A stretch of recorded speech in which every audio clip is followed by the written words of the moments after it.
Men in Black and Kingsmen the Secret Service are fantastic movies, beloved by fans and critics alike. Their sequels, however, are less so. And although they may have their high points, personally, I never knew I wanted to see Elton John kick someone in the face, but I am so glad I did. It is the general consensus that the Men in Black and Kingsman sequels did not live up to the hype of their respective first movies. So why is that? Hello everyone, my name is Maxwell, and welcome to Never the End, the show where I overanalyze and compare all things geek. Today we'll be discussing what went wrong with the Men in Black and Kingsman sequels, and how those issues could have been fixed. But first, let's recap the original movies. After demonstrating great talent, an urban young man is taken under the wing of an old-school white guy in a nice suit. This mysterious gentleman inducts the young man into a super-secret agency which uses sci-fi technology to save the world on a regular basis, despite not being affiliated with any government. Throughout their training, the young man learns a lot from his mentor, and the audience gets a lot of laughs because of their old school versus new school dynamic. By the end of the movie, the young man has lost his mentor figure. But that's okay, because the new agent has taken his mentor's place and demonstrates this to the audience by quoting something the senior agent said earlier in the movie. No, D. You won't. No, you won't. Manners maketh man. Manners maketh man. To be absolutely clear, I am not alleging that Kingsmen the Secret Service plagiarized Men in Black. There are only so many plots out there, and on a personal note, I love both of these movies. I am merely pointing out that both movies incorporate similar elements into their stories' formulas. And these elements themselves are not original to either movie. In fact, the student-mentor relationship arc was described in two stages of Joseph Campbell's story template, The Hero's Journey, half a century before either movie was made. These two stages are Supernatural Aid and Atonement with the Father.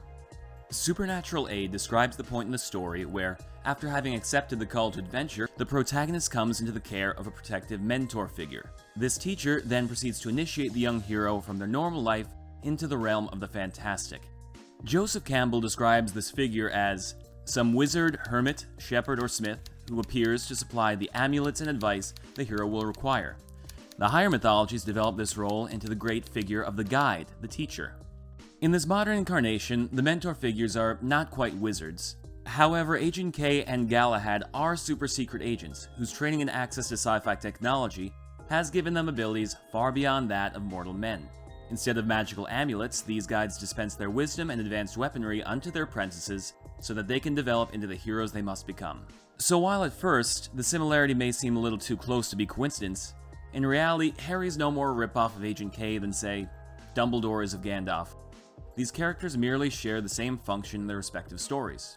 Now, it's our protagonist's relationship with their magical protectors that leads us to the second piece of the hero's journey that we need to understand, which is Atonement with the Father. You see, there's a reason that the teaching agents are each 3 decades older than their respective protégés. By the end of the movie, these characters are not only teachers and mentors, but they're also father figures to Jay and Eggsy.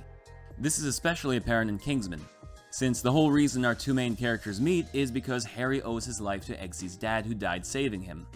Harry repays this debt by taking Eggsy under his wing, and in doing so, becomes a surrogate father to his dead friend's son. By the end of each movie, the student has become the master, which is also symbolic of the son becoming the father. Ideally, the invested one has been divested of his mere humanity and is a representative of an impersonal cosmic force. He is the twice-born, he has now become the father, and he is competent, consequently, now to enact himself the role of the initiator. Eggsy and Jay have transcended their normal lives to become representatives of the impersonal cosmic force. That is to say, their world-protecting secret agencies. Agent Jay in particular has gone from the initiate to the initiator, as demonstrated by him taking on Elle as his apprentice at the end of the movie. So now we have demonstrated how Kingsman and Men in Black have utilized similar classical storytelling techniques in order to give their protagonists a satisfying character arc. It is unfortunate then, but almost sadly appropriate, that the movie's sequels derail their characters' progression in the exact same way. But first, let's recap the sequels. The streetwise young man turned super secret agent is back for another adventure. And it's a good thing too, because there's a hot new villainess on the scene, and her evil plan spells doom for the good people of planet Earth. Fortunately, our hero isn't alone in his fight. Remember that female secret agent from the last movie who looked like she was going to be our hero's new partner? Are you excited to see how her character grows and develops? Well, too bad, because she's getting unceremoniously written out of the movie. That's right, it's out with the new and in with the old, because this potentially interesting character is getting shoved aside to make room for the return of the mentor figure. Sadly, our returned teacher character is suffering from memory problems and doesn't even remember that he was an agent. But that's okay, because he'll get his memory back by the midway point of the movie. Unfortunately, the Secret Spy headquarters has been rendered kaput due to the villainous schemes earlier in the movie. But luckily, our heroes find an alternative source of their super weaponry and beat the bad girl. The day is saved, and the movie finishes by telling the audience just how great it is to have the mentor back. Good? Yeah, Thanks for bringing me back. no problem. I owe you everything, Harry. Thank you. Don't mention it. Again, this is just another vague generalization of the stories and not an allegation of plagiarism. Since, let's be honest here, if someone was gonna rip off a movie, they'd rip off a better movie than Men in Black 2. There are many problems with the sequels. However, the single most damaging blow to these movies is their baffling decision to bring back the protagonist's teachers. By the end of their first movies, Jay and Eggsy are full agents and have had their emotional goodbyes with their teachers/father figures. Unfortunately, when the sequel rolls around, instead of continuing their character developments, their daddies are brought back and, as a result, our supposedly fully fledged new agents have to take on the rookie role again. This effectively undoes the emotionally satisfying atonement with the father story element of the last movie. Audiences love stories where their beloved characters change, grow, and progress, which is the reason the sequels were a disappointment to so many fans, because they replace character progression with character regression. By the end of the first Men in Black, Agent J has evolved from beginner to master and now has his own protege to teach. He's even wearing a cool new suit that differentiates him from other agents to visually demonstrate that he's become his own man. But when MIB 2 begins, it's shown right off the bat he's lost his apprentice and his cool new threads. Our hero, who supposedly already graduated Secret Agent Academy, has to go back to school when the plot demands that he go find his old teacher Kay for more lessons. Early in the movie, Agent J is shown walking into headquarters, giving orders, and being shown respect. As soon as Kay comes back into the building with him, everyone else in the place immediately fawns over Kay instead. And Jay goes from being a distinguished senior agent to... Still a rookie. Okay, let's take a second look at this clip from Men in Black 1.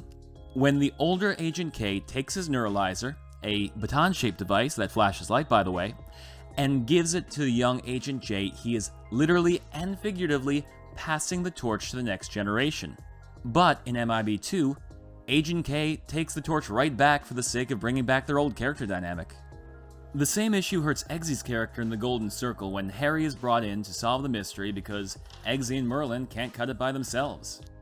Harry even makes Eggsy look like a chump because, despite suffering from hallucinatory butterflies, he immediately identifies Whiskey as a traitor while Eggsy is blissfully ignorant. These regressions hurt the stories in other ways as well. The emotions the audience felt while watching Agent K's gut-wrenching goodbye and subsequent happy ending with his wife are rendered meaningless with a throwaway line about how his wife left him for looking at the stars too much. Galahad's return is even worse, because as a result of Harry recovering from his mild case of getting shot right in the friggin' face, death no longer carries weight in the Kingsman franchise. Look, Mark Strong is a terrific actor, and he did a great job with his John Denver cover. But Merlin sacrificing his life to save his friends just doesn't mean as much when the film has already demonstrated its willingness to renege on death by way of poorly thought out sci-fi BS. Merlin might be in pieces now like Humpty Dumpty, but the next movie might see him put back together by all the king's horses and all the king's men. Sorry, bad joke. There are certainly other problems in these sequels, however, I think I've made it clear that bending over backwards to bring back the mentor characters whose stories should have already been finished is the biggest issue. So this raises the question, if bringing back the father figure causes such problems, why not just let sleeping dads lie? Well, the most likely answer is that Tommy Lee Jones and Colin Firth are both big stars, and studios want some recognizable names to get butts in seats. Unfortunately, artistic integrity has a tendency to falter when the money men see potential for profit. So, since studio execs might mandate their involvement, the question becomes, how does a storyteller incorporate these characters into another movie without ruining the hero's growth or making the audience feel cheated? So I'm not going to rewrite the sequels in their entirety, but I do have a couple methods that the second movies could have used to have their cake and eat it too. The Men in Black franchise presents a unique opportunity because Agent K has not been killed. He's just been neuralized and doesn't remember his time as an agent. So in the new MIB 2, we will keep Agent L as Jay's new partner/apprentice, and early in the movie, she will make a reference to how Jay needs a better social life than just playing chess with old guys on weekends. Later in the film, Jay is faced with a difficult problem he can't figure out. He then decides to take his mind off of it for a bit and goes to meet up with his older friend for a game of chess. Then, when he gets to the park, it's revealed that his friend is actually Agent K. Now, in our version of the story, Agent K doesn't get his memories back, and he isn't going to. He remembers nothing about Men in Black. This is when the audience discovers that, after the end of the first film where K gets neuralized and goes back to civilian life, Agent J has, against MIB regulation, gone out of his way to build a new friendship with his old teacher. Then, when the two friends talk about things that seem normal, business, relationships, and the like, the writers can use the subtext of what they're talking about to help Jay come to a realization that moves the plot forward. In this way, the studio gets to have Tommy Lee Jones back without emasculating the film's hero or invalidating the emotions the audience felt when K and Jay said their goodbyes at the end of the last movie. Because Agent K doesn't get his memory back, their emotional parting still carries weight. Bringing back Harry in the Kingsman sequel is a little bit trickier because he is dead, and he needs to stay dead. Obviously, he could be in some throwaway flashback scene. However, if Galahad needs to be more heavily involved in the movie, this can be done with a little creative story structuring. The new Kingsman 2 should be about Eggsy investigating a case that Harry was unable to complete before he died. This way, we can have flashbacks throughout the movie of Harry working on the case and actively be contributing to the narrative without undercutting his emotional death. Scenes of Eggsy and Harry working on the case could also be used to parallel each other.